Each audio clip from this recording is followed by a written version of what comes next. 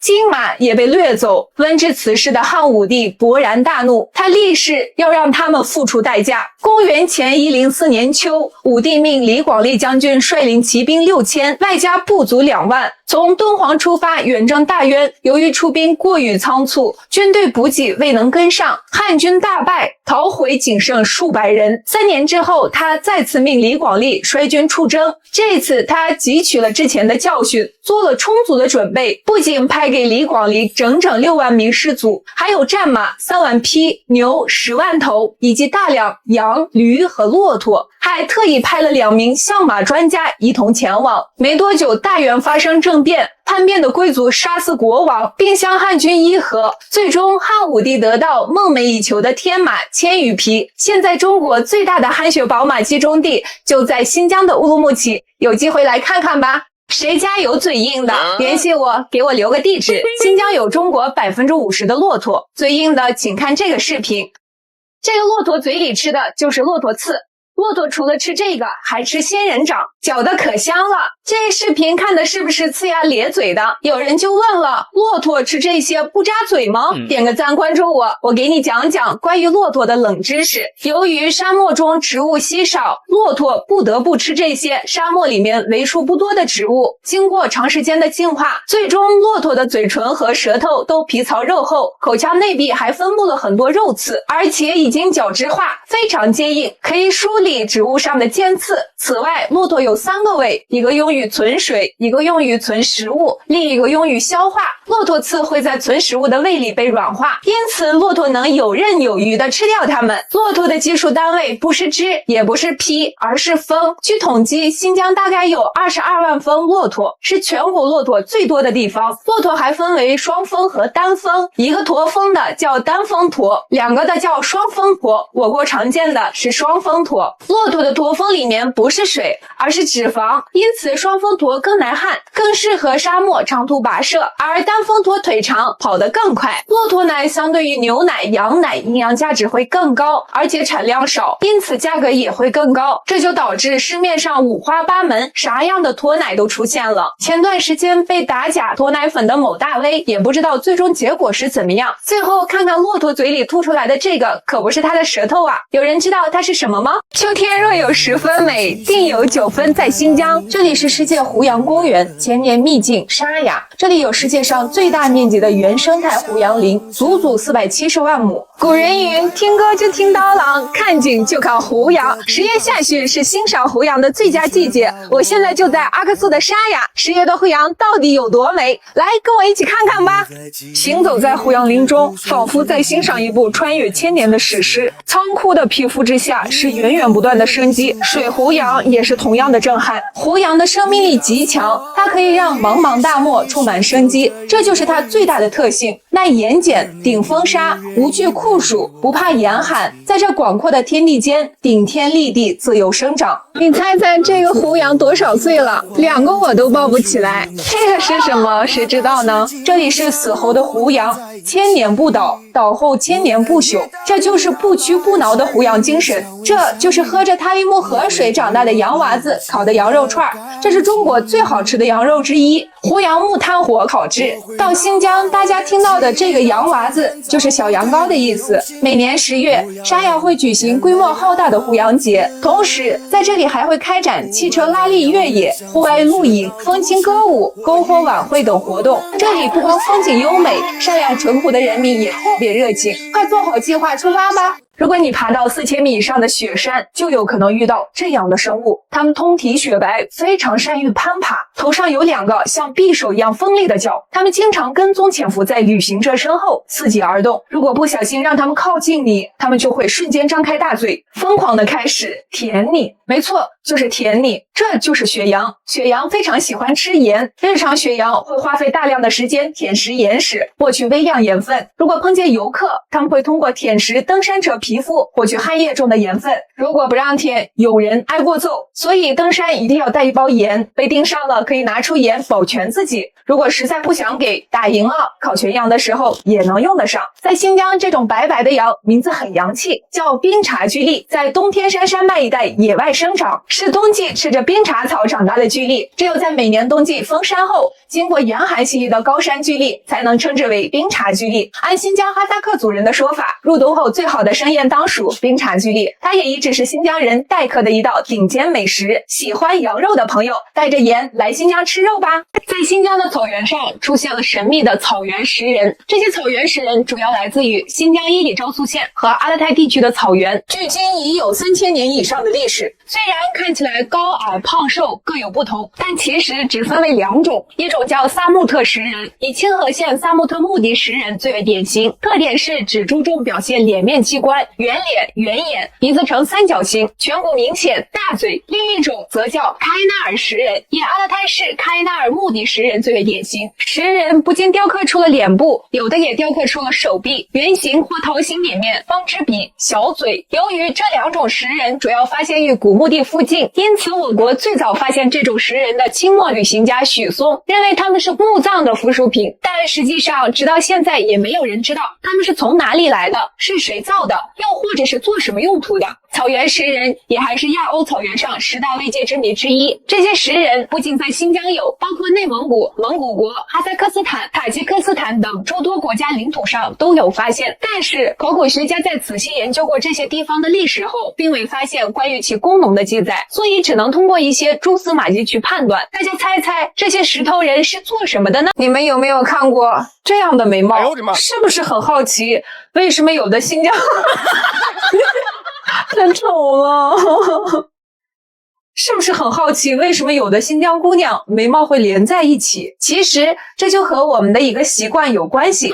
新疆妈妈为了让女儿眉毛更为浓密，刚出生的宝宝很小的时候就会给她涂抹奥斯曼草，在涂抹过程中就会把2个眉毛连在一起。这个本身是液体的，它就可以在我们的眉毛中间流来流去。我们有这样一个说法，眉毛离得越近，女儿嫁人也会离得越近，这就是父母对孩子的不舍之情。因此你就能看得到很多这样效果的眉毛。我还听说过有的地方是女孩用筷子，手离筷子顶端越近，出嫁离家越远。你那里还有什么类似的说法吗？评论区分享一下。这个奥斯曼草不光可以涂抹眉毛，也可以涂抹头发，但要注意，一定是有毛囊才行。如果涂得比较彻底，那就放弃吧。而且这个需要长时间使用，得坚持。具体有没有科学依据，这个不能给出一定的回答，但我们确实从小就用。我用的是草脂。前段时间一直有人私信让我帮忙买，有需要的来我评论区置顶链接看看吧。大家不要再争了。为了弄清楚新疆的三文鱼到底是什么鱼，到底能不能生吃，我特意开了15个小时的车，跑了一趟伊犁的尼勒克，弄清楚到底是怎么回事。第一个关键问题就是新疆养的三文鱼到底是什么鱼？答案是三杯体虹鳟鱼。这个三杯体虹鳟鱼和银鳟、大西洋龟、王龟都属于龟科鱼类，而且国际机构 FAO 也将上述4类归为三文鱼。其实我觉得到底叫什么名字并不关键，核心还是是否有寄生虫，能不能生吃，营养成分怎么样。尼勒克的养殖基地是天山脚下，冰川雪水汇集成喀什河，水是可以达到饮用级别的，水质是绝对没问题的。另外，水温冷凉，富含溶解氧，水深100米，适合三文鱼的生长。还有就是尼勒克养殖基地周边甚至没有化工企业，养殖基地附近都没有牧场，可以说没有任何污染源。明确一下，这里是淡水养殖，并不是人工调配海水养殖的。新疆人工调配海水养殖的是南美白对虾以及其他海鲜，水源没问题了，养殖过程也是非常科学的，从小鱼苗到成品鱼需要3年的时间，养殖密度低，鱼也非常活跃，而且鱼的加工环节我也看了，更为震撼，完全无菌化操作。不管进去工作还是参观，都需要换好防护服，全身多次消毒，10万级的无菌车间。我以前的观点是不建议生吃的，但后来参观了整个养殖基地后，我开吃了，根本停不下来，是因为我看了这样的环境，这样规范的养殖，觉得完全不用担心。但说回来，能不能生吃得看是谁吃。据我了解，还有一些地方生吃草鱼呢。一个大神说了，只要你刀工好，够锋利，切得快，切得薄，你能把寄生虫切死，这属于胡扯。但是确实不同的人群，不同体质，要有不同的吃法。这3倍体红鳟鱼营养丰富，吃法可不止生吃这一种哦。新疆人过不过中秋节？我要告诉你一个事实，中国最古老的月饼就是在新疆出土的。这块是距今1400年前的月饼，1972年在新疆吐鲁番阿兹塔纳古墓出土，是唐代的宝相花纹月饼。这个月饼的花纹甚至比现在的月饼还漂亮，可见当时已有了高超的面点制作技艺。这月饼现在收藏于新疆博物馆，是目前考古领域唯一出土的月饼文物。大家猜猜，古人吃的月饼是什么馅儿的呢？经过专家化验，月饼是由小麦粉制成，馅儿是由红枣、核桃、葡萄干和其他果仁等。这不就是五仁月饼吗？你们说这个五仁月饼保留至今，是古人愿意吃呢，还是不愿意吃呢？今天就是中秋节了，您吃月饼了吗？月饼像月亮一样，象征着美满团圆。小谷在这里祝大家中秋节笑口开，福气来，人长久，事长圆。我这是遇到大哥了，但我别废话，直接说有多少彩礼。大哥切实是到位了，大家说说吧，我要多少合适呢？其实我更在意的是彼此是否相爱，爱我和我爱都是不可或缺的。我觉得任何一方单方面的付出都很难持久，人生是长跑，感情也是，人格的平等，情感的平衡才是长久走下去的关键。其实很多维吾尔姑娘和我是一样的想法，会相对比较单纯，并不太追求物质，但这样反而更难遇到对的人。因此我们也会格外珍惜，认准一个人就希望是一辈子。我们从小接受的思想教育也是如此，我的爸妈也是我的榜样，他们非常恩爱，相爱了这么多年几乎没有吵过架。我也希望拥有像他们一样长久的爱情。今天我要贡献一下，我不要彩礼，100头牛也不要，但我在选择另一半时要求也是不低的，一定是才能和品格兼备的，智商情商双在线。所以我不主动要，他应该也会主动牵着牛来，这才叫优秀。